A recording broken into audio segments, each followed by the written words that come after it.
तपाईको skin dry छ अनि चायापोतो छ भने तपाई पार्लरमा धाइरहनु भन्दा पनि तपाईले घरेलु उपचार गर्नु होला। एकदमै छिटो अनि राम्रो अनि सस्तोमा तपाईको स्किन एकदमै राम्रो हुनेछ।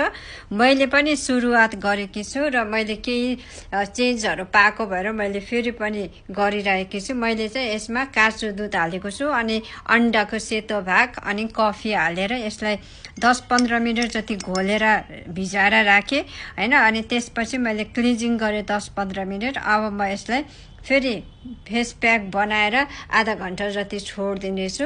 अनि त्यसपछि तपाईहरुले यसको रिजल्ट पनि देखाउने छु। तपाईहरु पनि एकपटक गरेर हेर्नु होला कस्तो हुन्छ अनि मलाई कमेन्ट गर्नु होला है त। यो एकदमै घरेलु उपचार हो। यसले तपाईहरुलाई राम्रो पनि हुन्छ, सस्तो पनि हुन्छ, पार्लर धाइरहन पनि परेन, समयको पनि बचत, पैसाको पनि बचत, स्किन पनि राम्रो हुने एकदमै फाइदाको कुरा छ है साथीहरु। ल तपाईहरु पनि आजैबाट सुरु गर्नुस्।